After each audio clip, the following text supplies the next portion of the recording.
Hello friends, अगर आप भी जो है कि टीआरई 4.0 की तैयारी कर रहे हैं तो फ्रेंड्स आपको जो है कि टीआरई 1, टीआरई 2 और टीआरई 3 और जो कैंसिल वाला एग्ज़ाम हुआ था, ये जो है कि 4 सेट के जो है कि पेपर यानी कि प्रीवियस ईयर के प्रश्नों को आपको जो है कि याद करना या देखना ज़रूरी है। तो फ्रेंड्स देखिए, हम लोग जो है कि ये टीआरई 3 के हिस्ट्री के प्रश्नों को हम लोग देखेंगे। इसमें जो है कि टोटल आपके 50 प्रश्न हैं और 40 आपके जो है कि अ, ऐसे हिस्ट्री के प्रश्न पूछे गए थे अलग से, और जो है कि 8 आपके जो है कि पूछे गए थे जनरल स्टडीज में। ठीक है, तो ये प्रश्न सारे एक ही प्रश्न के हैं। और यहाँ पे फ्रेंड्स चलिए हम लोग प्रश्नों को देख लेते हैं।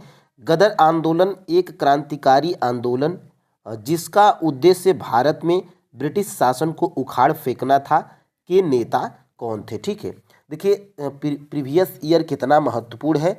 आप जो है कि टीआरई 1, टीआरई 2 और टीआरई 3 के प्रीवियस ईयर के जब आप प्रश्नों को देखेंगे तो जरूर चार से 5 प्रश्न जो है कि हर बार रिपीट हो रहे हैं। ठीक है, तो यहाँ पे फ्रेंड्स देखिएगा, गदर आंदोलन एक क्रांतिकारी आंदोलन था जिसका उद्देश्य भारत में ब्रिटिश शासन को उखाड़ फेंकना था, के नेता कौन थे।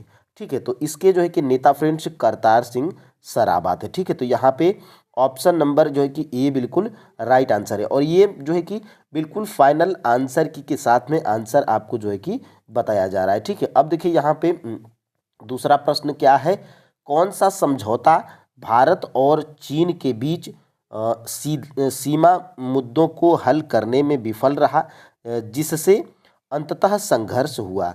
यानी कि वो कौन सा समझौता था भारत और चीन के बीच में जो है कि मुद्दों को हल करने में विफल रहा, जिससे अंततः संघर्ष हुआ था। ठीक है, तो वो फ्रेंड्स आपका जो है कि पंचशील समझौता था। यहाँ पे ऑप्शन नंबर जो है कि सी बिल्कुल राइट आंसर हो जाएगा। अब देखिए यहाँ से हम लोग तीसरा प्रश्न देखते हैं। गुप्त वाकाटक युग में तार्किक तर्क और बहस पर ध्यान केंद्रित करते हुए भारतीय दर्शन के किस महत्वपूर्ण स्कूल का जो है कि विकास हुआ था। तो ये जो है कि विकास हुआ था न्याय का। ठीक है, ऑप्शन नंबर यहाँ से सी बिल्कुल राइट आंसर हो जाएगा। ध्यान से फ्रेंड्स प्रश्न को अगर आप देखते हैं तो आपको जो है कि आइडिया मिलेगा कि टीआरई 4 के लिए हमें कहाँ से पढ़ना है। वीडियो के लास्ट में हम ये भी चर्चा करेंगे कि हमें जो है कि हिस्ट्री के लिए कहाँ कहाँ से पढ़ना है। ठीक है, अब देखिए सविनय अवज्ञा आंदोलन के दौरान महात्मा गांधी के नेतृत्व में प्रसिद्ध दांडी मार्च ने लगभग दूरी तय की थी। यानी कि सविनय अवज्ञा आंदोलन जो था, जिसको दांडी मार्च हम लोग बोलते हैं, महात्मा गांधी जी के द्वारा कितना जो है कि दूरी तय किया गया था। तो वो है फ्रेंड्स 241 मील की दूरी गांधी जी तय किए थे। ठीक है, तो ऑप्शन नंबर यहाँ से ए बिल्कुल राइट आंसर हो जाएगा। अब देखिए हम लोग अपना जो है कि अगला प्रश्न देखते हैं। किस असीरियन राजा ने अपनी राजधानी निनवे में एक पुस्तकालय एकत्रित किया था। ठीक है, तो ये फ्रेंड्स आपका जो है कि असुरब नेपाल, ये जो है कि 668 से 627 ईसा पूर्व, ये जो है कि इसका राइट आंसर है। ठीक है, तो यहाँ पर फ्रेंड्स ये जो है कि आपका 6 to 8 का जो है कि प्रीवियस ईयर का प्रश्न है। तो 6 to 8 में आपके जो है कि कुछ ओल्ड हिस्ट्री के भी प्रश्न इसमें पूछे जाते हैं। ठीक है, और यहाँ पे फ्रेंड्स देखिएगा, वियतनामी राष्ट्रवादी इतिहास में 1930 में एन बाई विद्रोह का क्या महत्व था। कुछ ऐसे प्रश्न हैं फ्रेंड्स जो कि आपको जो है कि समझ में नहीं आ रहे होंगे कि कहाँ से पूछा जा रहा है। तो वीडियो के लास्ट में हम जो है कि 1 या 2 मिनट चर्चा करेंगे कि प्रश्न कहाँ से पूछे गए हैं। ठीक है, एक वीडियो और हम लोग इस पे करेंगे कि ये प्रश्न सारे प्रूफ के साथ में हम लोग देखेंगे कि कहाँ से प्रश्न पूछे गए हैं। ठीक है, तो वियतनामी राष्ट्रवादी इतिहास में 1930 में एन बाई विद्रोह का क्या महत्व था। तो इसका जो है कि महत्व था फ्रेंड्स, इनसे फ्रांसीसी औपनिवेशिक शासन के खिलाफ सशस्त्र प्रतिरोध की शुरुआत को चिन्हित किया गया था। ये जो है कि आपका राइट आंसर है। ठीक है, बिल्कुल फाइनल आंसर की के साथ में ये जो है कि आंसर आपको बताया जा रहा है। अब देखिए यहाँ से हम लोग इसको आगे बढ़ते हैं। Tata iron and steel company TISCO की स्थापना किस वर्ष हुई, जिससे यह भारत में पहली बड़े पैमाने पर स्टील उत्पादक बन गई थी। ठीक है, तो ये बात है फ्रेंड्स 1907 की। ठीक है। 1907 में Tata iron steel and company TISCO की स्थापना हुई थी, ठीक है। तो ऑप्शन नंबर यहाँ से ए बिल्कुल राइट आंसर हो जाएगा। और ये आपके क्लास 10th के NCERT हिस्ट्री में भी दिया गया है और बिहार SCERT के बुक्स में भी दिया गया है, ठीक है। अब देखिए यहाँ से हम लोग आगे बढ़ते हैं। प्रथम विश्व युद्ध ने भारत के व्यापार संतुलन को कैसे प्रभावित किया था, यानी कि जो प्रथम विश्व युद्ध था ये जो है कि भारत के व्यापार संतुलन को कैसे जो है कि प्रभावित किया था। तो निर्यात में कमी के कारण व्यापार में घाटा हुआ था, ठीक है। तो ऑप्शन नंबर यहाँ से जो है कि बी बिल्कुल राइट आंसर हो जाएगा, ठीक है। यहाँ से अब हम लोग आगे बढ़ते हैं अपने जो है कि अगले प्रश्न की तरफ। स्टेलिनग्राद की लड़ाई द्वितीय विश्व युद्ध में एक महत्वपूर्ण मोड़ किन दो देशों के बीच में हुई थी? स्टार मार्क करेंगे। ये प्रश्न आपका जो है कि TRE 2 में भी पूछा गया है 6 to 8 में, ठीक है। तो स्टेलिनग्राद की लड़ाई द्वितीय विश्व युद्ध में एक महत्वपूर्ण मोड़ किन दो देशों के बीच में हुआ था? तो वो फ्रेंड्स दो देश हैं आपके जर्मनी और सोवियत संघ। यहाँ से ऑप्शन नंबर जो है कि सी बिल्कुल राइट आंसर हो जाएगा, ठीक है। अब देखिए यहाँ से हम लोग आगे बढ़ते हैं। क्राउन शासन के तहत भारत का पहला वायसराय और गवर्नर जनरल कौन थे? तो देखिए फ्रेंड्स, क्राउन शासन के तहत भारत का पहला वायसराय और गवर्नर जनरल जो है कि ये लॉर्ड कैनिंग थे, ठीक है। यहाँ से लॉर्ड कैनिंग को आप जो है कि याद रखेंगे। ऑप्शन नंबर यहाँ पे बी बिल्कुल राइट आंसर हो जाएगा। देखिए फ्रेंड्स, आपको कुछ प्रश्न इसमें हार्ड भी दिखाई दे रहे होंगे। तो देखिए कोई भी एग्ज़ाम हो 2 से 4 प्रश्न ऐसे मिलते हैं जो कि हार्ड होते हैं, ठीक है। लेकिन आपको जो है कि उससे घबराना नहीं है, आपको जो है कि फॉलो करना है। क्या लास्ट में हम लोग देखेंगे। अब देखिए यहाँ से फ्रेंड्स आगे हम लोग बढ़ते हैं 11 नंबर के प्रश्न की तरफ। 7वीं शताब्दी ईसा पूर्व के दौरान भारत का कौन शासक था जो बौद्ध धर्म के संरक्षण और सांस्कृतिक गतिविधियों के समर्थन के लिए जाना जाता था? तो वो था फ्रेंड्स हर्ष क्या था? ये जो है कि 7वीं शताब्दी ईसा पूर्व के दौरान भारत का जो शासक हर्ष था जो बौद्ध धर्म के संरक्षण और सांस्कृतिक गतिविधियों के समर्थन के लिए जाना जाता था, ठीक है। तो यहाँ से ऑप्शन नंबर जो है कि ए बिल्कुल राइट आंसर हो जाएगा। अब देखिए यहाँ से मूला मस्कत और बोलन क्या है? देखिए इसको भी स्टार मार्क करेंगे क्योंकि ये दो TRE 2 में भी पूछा गया है और TRE जो है कि 3 में पूछा गया है 11th 12th के एग्जाम में, ठीक है। तो मूला मस्कत और बोलन क्या है? तो ये है फ्रेंड्स आपका जो है कि पर्वतीय दरें हैं। ऑप्शन नंबर यहाँ से ए बिल्कुल राइट आंसर हो जाएगा, ठीक है। ये देखिए अब आपको समझ में आ रहा होगा कि ये हिस्ट्री में ये ज्योग्राफी का प्रश्न कहाँ से पूछ लिया गया है।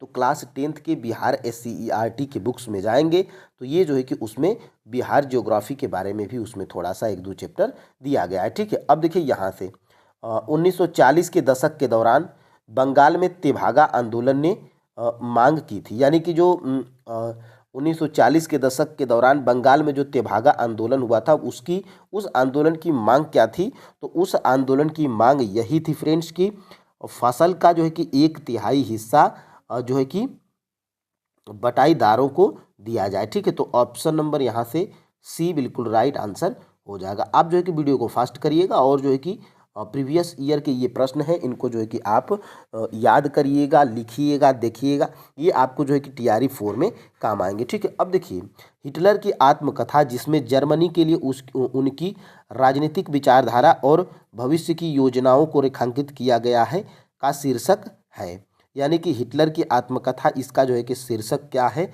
ये जो है कि प्रश्न में पूछा जा रहा है। तो मीन काम्फ ये जो है कि इसका शीर्षक है, ठीक है। तो ऑप्शन नंबर यहाँ से सी बिल्कुल राइट आंसर हो जाएगा। अब देखिए यहाँ से किस हड़प्पा स्थल पर हमें जुते हुए खेत के साक्ष्य मिलते हैं, ठीक है। तो हड़प्पा के स्थल पर हमें जुते हुए खेत के साक्ष्य जो है कि कहाँ पर मिलते हैं? तो ये जो है कि मिलते हैं फ्रेंड्स आपके कालीबंगन राजस्थान में, ठीक है। तो ऑप्शन नंबर यहाँ से बी बिल्कुल राइट आंसर हो जाएगा, ठीक है। अब देखिए यहाँ से हम लोग आगे बढ़ते हैं अपने जो है कि 16 नंबर के प्रश्न की तरफ। पंजाब में 1916 के फुल्का विद्रोह का नेतृत्व किया गया, यानी कि किसके द्वारा पंजाब में 1816 में जो है कि फुल्का विद्रोह का नेतृत्व किया गया? तो देखिए फाइनल आंसर की में इसका जो है कि राइट आंसर क्या है? ऑप्शन नंबर ई है। ठीक है, उपर्युक्त में से कोई नहीं। और तो आपको जो है कि ये जानना जरूरी है कि पंजाब में 1816 के फुल्का विद्रोह का नेतृत्व जो है कि किसके द्वारा किया गया था, तो वो है फ्रेंड्स बंदा सिंह बहादुर।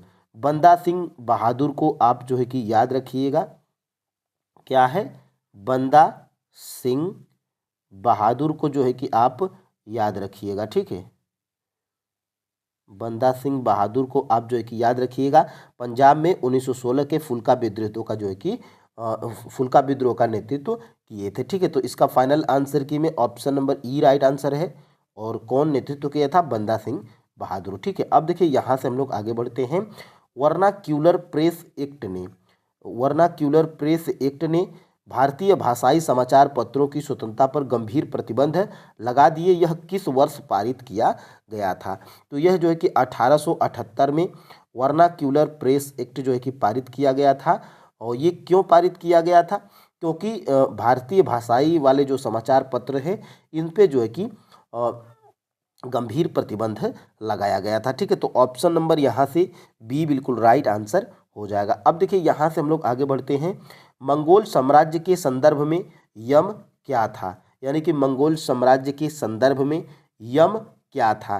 ठीक है, तो यम फ्रेंड्स ये जो है कि कुरियर प्रणाली थी, इसको जो है कि यम कहा जाता था। ऑप्शन नंबर यहाँ से ए बिल्कुल राइट आंसर हो जाएगा। अब देखिए यहाँ से 19 नंबर का प्रश्न क्या है, राष्ट्र संघ की स्थापना किस संधि के परिणाम स्वरूप हुई थी, यानी कि ये जो राष्ट्र संघ है इसकी स्थापना कौन सी संधि के परिणाम स्वरूप, यानी कि कौन सी संधि के बाद जो है कि हुआ था। ठीक है, तो वर्साय की संधि के बाद जो है कि राष्ट्र संघ की स्थापना हुई थी। ठीक है, तो ऑप्शन नंबर यहाँ से सी बिल्कुल राइट आंसर हो जाएगा। अब देखिए यहाँ से 20वां प्रश्न क्या है, इटली एकीकरण के जनक के रूप में किसे जाना जाता है। तो देखिए फ्रेंड्स, इटली के एकीकरण के जनक के रूप में जो है कि जाना जाता है किसे, ग्यूसेफ गैरीबाल्डी को। और गैरीबाल्डी पेशे से क्या था, तो गैरीबाल्डी पेशे से जो है कि ये एक नाविक था। ये आपकी क्लास 10th के NCERT और SCERT साइंस में दिया गया है। ठीक है, तो ये आप जो है कि याद रखिएगा। यहाँ से आगे हम लोग बढ़ते हैं। ASI के पहले निदेशक कौन थे।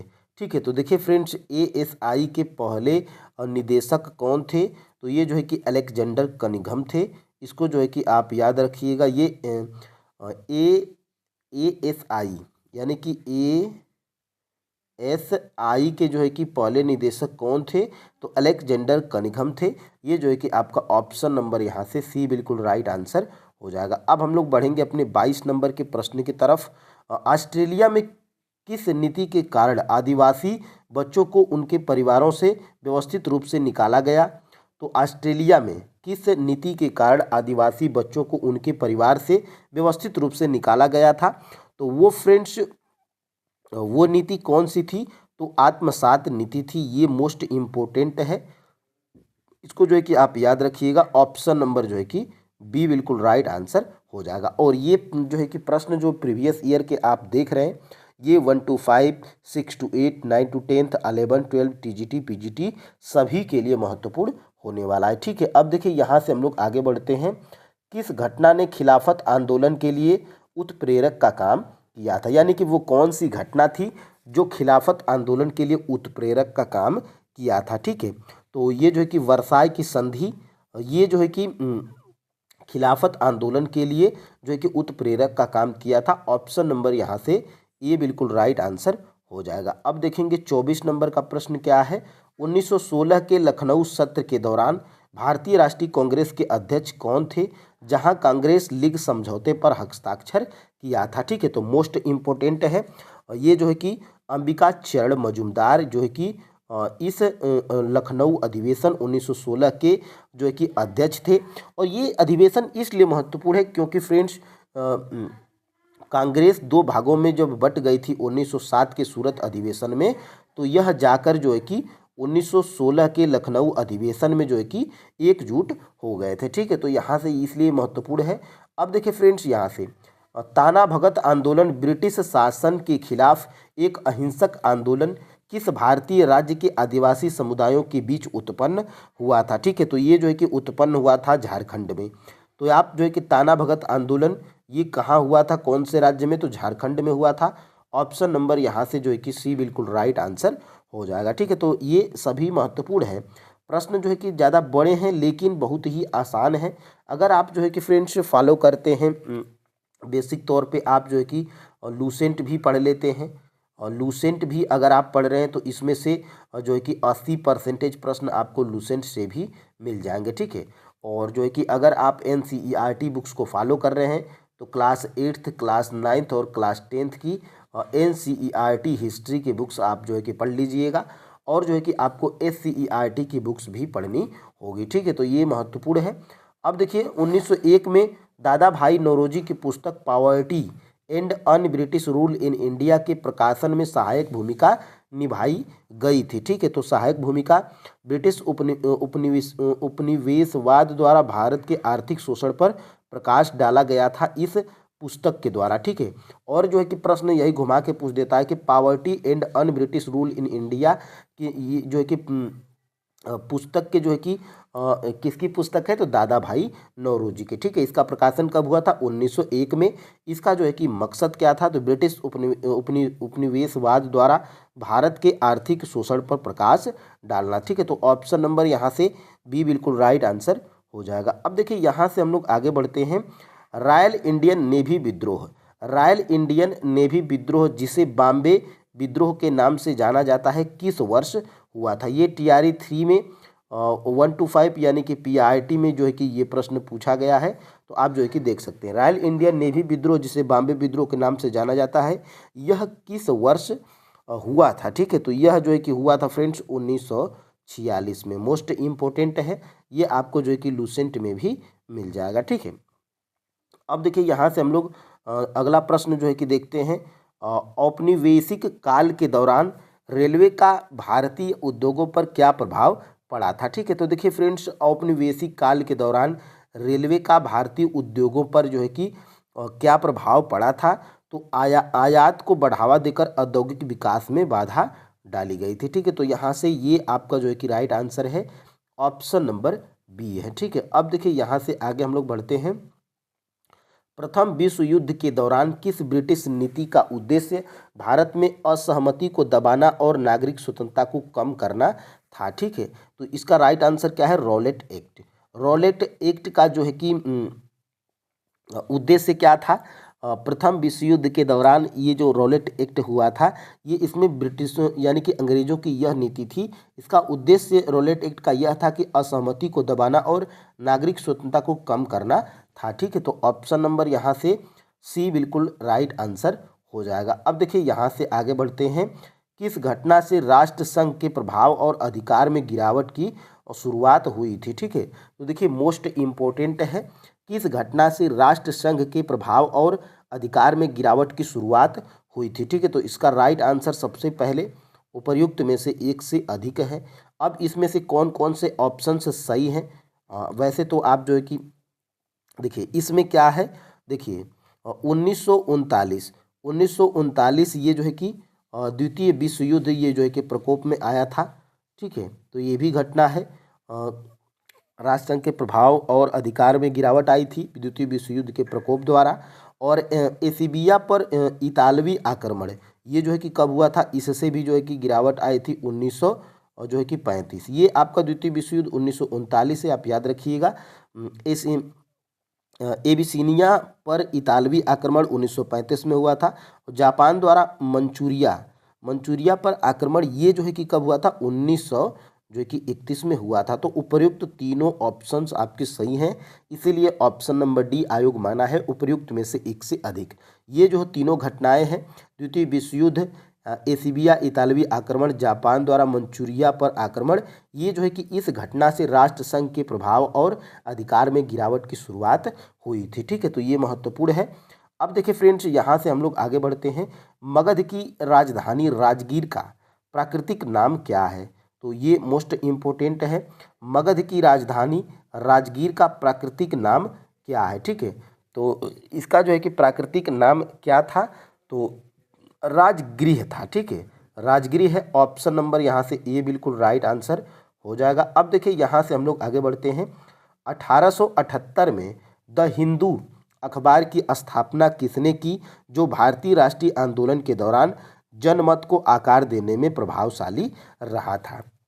साफ तौर पे ये प्रश्न का मतलब ये है कि द हिंदू अखबार की स्थापना किसने किया था 1878 में। ठीक है, तो ये जो है कि फ्रेंड्स देखिएगा, सबसे पहले तो इसका राइट आंसर क्या है, फाइनल आंसर की में उपर्युक्त में से एक से अधिक है। ठीक है, अब इसमें से कौन कौन सही है, तो यहाँ पे फ्रेंड्स अगर इसको देखने का प्रयास करेंगे तो वीर राघवाचारी और जो है कि इसमें जी सुब्रमण्यम अय्यर, ये जो है कि 1878 में द हिंदू अखबार की स्थापना इनके द्वारा जो है कि किया गया था। ठीक है, और ये इसमें जो है कि टोटल कितने लोग थे, इसमें टोटल 5 लोग थे, जिसमें वीर राघवाचारी जी सुब्रमण्यम अय्यर जी थे। इसलिए आपका जो है कि राइट आंसर क्या माना गया है, उपर्युक्त में से एक से अधिक। ठीक है, और ये भी प्रश्न बन सकता है कि द हिंदू अखबार की जो है कि स्थापना कब हुई थी, तो 1878 में हुई थी। तो प्रीवियस ईयर का मतलब ही यही होता है कि आपको एक प्रश्न में 2-3 प्रश्न मिल जाते हैं, ताकि प्रश्न इनसे अगर पूछा जाए तो आपका जो है कि तुरंत सही हो जाए। ठीक है, अब हम लोग बढ़ते हैं अपना अगला प्रश्न। देखिए 1776 में थॉमस पेन द्वारा किस प्रभावशाली पैम्पलेट के प्रकाशन ने अमेरिकी उपनिवेशवादियों के बीच स्वतंत्रता के लिए समर्थन जुटाने में मदद की थी। तो ये फ्रेंड्स देखिएगा, इसका राइट आंसर क्या है, सामान्य ज्ञान। ठीक है, सामान्य ज्ञान है। ऑप्शन नंबर यहाँ से सी बिल्कुल राइट आंसर हो जाएगा। अब देखिएगा यहाँ से हम लोग आगे बढ़ते हैं।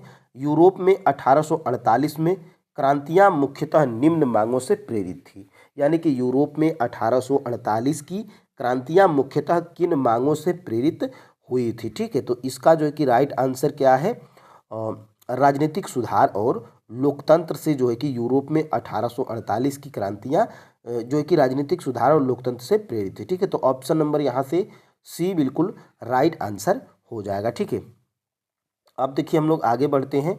1904 में रिवोल्यूशनरी सोसाइटी की स्थापना किसने की, जिसका उद्देश्य ब्रिटिश शासन के विरुद्ध सशस्त्र क्रांति करना था। ठीक है, तो देखिए फ्रेंड्स, रिवोल्यूशनरी सोसाइटी की स्थापना 1904 में ये जो है कि किसके द्वारा किया गया था, तो विनय दामोदर सावरकर के द्वारा जो है कि किया गया था।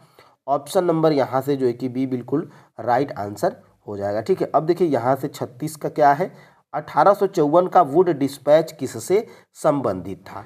तो देखिए फ्रेंड्स, वुड डिस्पैच जो 1854 था, इसका जो है कि यह किससे संबंधित था, या इस डिस्पैच का मतलब क्या था, या इस नियम 1854 के वुड डिस्पैच का जो है कि नियम क्या था। तो देखिए फ्रेंड्स, भारत में विश्वविद्यालयों की स्थापना, आधुनिक सुधार और जो है कि इसमें सामाजिक सुधार भी आ जाएगा। ठीक है, तो इसीलिए इसका राइट आंसर क्या मान लिया गया है आयोग द्वारा, उपर्युक्त में से एक से अधिक है। ठीक है, और वुड डिस्पैच 1854 खास तौर से शिक्षा के लिए जाना जाता है। ठीक है, तो ये भी अगर आपको पता रहेगा तो तुरंत आप ए और बी टिक करके निकल जाएंगे और डी आप मार देंगे और आपका जो है कि 1 नंबर मिल जाएगा। ठीक है, तो इसीलिए आपको प्रीवियस ईयर पे ध्यान जरूर देना है। ठीक है, इससे आपको पता भी लगेगा कि कहाँ से प्रश्न पूछा जा रहा है। उत्तर वैदिक काल के दौरान रचित किस प्राचीन भारतीय ग्रंथ में दार्शनिक भजन और ब्रह्मांड विज्ञान और नैतिकता पर चर्चाएं शामिल हैं। ये प्रश्न फ्रेंड्स आपके जो है कि हार्ड की कैटेगरी में आते हैं, लेकिन आपको जो है कि इनको याद रखना है। ठीक है, तो उत्तर वैदिक काल के दौरान रचित किस प्राचीन भारतीय ग्रंथ, तो वो ग्रंथ हमें बताना है जिससे दार्शनिक भजन और ब्रह्मांड विज्ञान और नैतिकता पर चर्चाएं शामिल हैं। ठीक है, तो ये जो है कि आपका फ्रेंड्स उपनिषद है। ऑप्शन नंबर यहाँ से जो है कि बी बिल्कुल राइट आंसर हो जाएगा। ठीक है, अब देखिए आगे हम लोग बढ़ते हैं। भारत में पहली सूती कपड़ा मिल जो है कि किस वर्ष स्थापित की गई थी। ठीक है, तो ये जो है कि वर्ष हमें बताना है, तो 1818 में जो है कि भारत में पहली सूती कपड़ा मिल स्थापित हुई थी। ठीक है, तो यहाँ से ऑप्शन नंबर बी बिल्कुल राइट आंसर हो जाएगा। अब देखिए यहाँ से 39 नंबर का क्या है, 1917 की क्रांति के दौरान वोल्शेविकों का नारा क्या था। देखिए फ्रेंड्स, 1917 की क्रांति के दौरान वोल्शेविकों का नारा यह था कि शांति, भूमि और रोटी। ठीक है, तो यहाँ से ऑप्शन नंबर आपका जो है कि कौन सा सही हो रहा है, शांति, भूमि और रोटी। तुरंत आप जो है कि टिक करिएगा, आपका जो है कि 1 नंबर मिल जाएगा। ठीक है, तो 1917 की क्रांति के दौरान बोल्शेविकों का नारा शांति, भूमि और रोटी था। ठीक है, तो यहाँ से ऑप्शन नंबर सी है। अब हम लोग आगे बढ़ते हैं फ्रेंड्स। 19वीं सदी के अंत में वर्तमान मेघालय के गारो हिल्स क्षेत्र में ब्रिटिश अधिकारियों के खिलाफ आदिवासी विद्रोह में कौन सा आदिवासी नेता शामिल था? तो वो आदिवासी नेता फ्रेंड्स आपका जो है कि कौन था? तो सोनाराम संगमा। आपको याद रखना है, सोना राम संगमा, याद रखिएगा नाम फ्रेंड्स आप जो है कि। तो इसीलिए आयोग आपका क्या माना है, उपर्युक्त में से कोई नहीं आपका राइट आंसर मान लिया गया है, ऑप्शन नंबर ई। ठीक है, तो सोनाराम संगमा आप जो है कि याद रखिएगा। ठीक है, अब हम लोग देखिए 40 हिस्ट्री के प्रश्न हम लोग कर चुके हैं। अब 8 और हिस्ट्री के प्रश्न बचे हैं इसी पेपर के। जनरल स्टडीज में आपको जैसे पता है कि 8 नंबर मैथ के, 8 नंबर ज्योग्राफी के, 8 नंबर साइंस के, 8 नंबर हिस्ट्री के, और जो है कि 8 नंबर आपके मैथ के जो है कि पूछे जाते हैं। ठीक है, तो ये आपके 8 नंबर इसमें हिस्ट्री के और प्रश्न, इसमें 31 नंबर का है, एशियाटिक सोसाइटी ऑफ बंगाल की स्थापना किसके द्वारा की गई थी? ठीक है, तो देखिए फ्रेंड्स, सर विलियम जोन्स के द्वारा एशियाटिक सोसाइटी ऑफ बंगाल की स्थापना की गई थी। ठीक है, तो ऑप्शन नंबर यहाँ से, और ये क्लास 8th की NCERT हिस्ट्री जो अतीत 3 के नाम से आती है, उसको अगर आप पढ़ लेते हैं तो उसमें ये आपको जो है कि प्रश्न मिल जाएगा, पतली सी बुक है। ठीक है, तो 8 की आपको जरूर पढ़ना है, 9 और 10 3 क्लास ये आप पढ़ लेते हैं तो हिस्ट्री में आप जो है कि सभी प्रश्न को टच कर पाएंगे। ठीक है, अब देखिए 34 नंबर का क्या है, सुभाष चंद्र बोस किस वर्ष भारतीय राष्ट्रीय कांग्रेस के अध्यक्ष थे?